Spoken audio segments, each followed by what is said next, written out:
పవన్ కళ్యాణ్ గారిని విమర్శించడం కూడా జరిగింది. దాన్ని దృష్టిలో పెట్టుకొని కక్షపూరితంగా అతన్ని అరెస్ట్ చేయాలని ప్రభుత్వం వచ్చిన దగ్గర నుంచి కూడా ప్రయత్నం చేస్తున్నారు. ఒకానొక దశలో పోసాని కృష్ణమురళి తను రాజకీయాలకు దూరంగా వెళ్ళిపోతానని, ఇలాంటి కక్షపూరితమైన రాజకీయాలు ఉంటే మనం మనుగడ కొనసాగించలేమనేటువంటి ఉద్దేశంతో రాజకీయాల నుంచి తప్పుకోవాలని నిర్ణయించుకున్నట్టు కూడా ప్రకటించారు. దాంతో తెలుగుదేశం కొద్దిగా శాంతించిందని, లోకేష్ కొద్దిగా శాంతించాడని, ఇక పోసాని కృష్ణమురళిని అరెస్ట్ చేయకపోవచ్చుననేటువంటి ఊహాగానాలు ఉన్నాయి.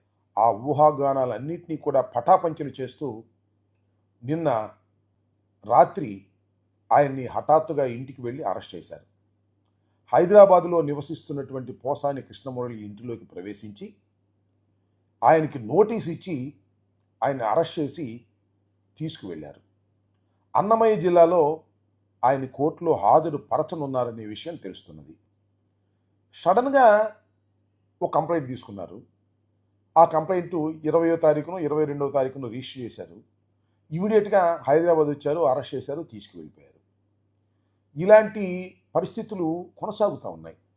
ఎవరినైతే అరెస్ట్ చేయాలనుకుంటారో వారి మీద ఒక కంప్లైంట్ ఇప్పించడం, ఆ పోలీస్ స్టేషన్లో రిజిస్టర్ చేయటం, రిజిస్టర్ చేసిన వెంటనే పోలీసులు బయలుదేరి వచ్చి ఆయన అరెస్ట్ చేయటం, అరెస్ట్ చేసి కోర్టులో ప్రొడ్యూస్ చేసి బెయిల్ రాకోకుండా నివారించే కార్యక్రమం చేయటం, నెలల తరబడి జైల్లో అట్టిపెట్టేటటువంటి కార్యక్రమం చేయటం అనేది గత 9 మాసాల నుంచి జరుగుతున్నటువంటి వ్యవహారం.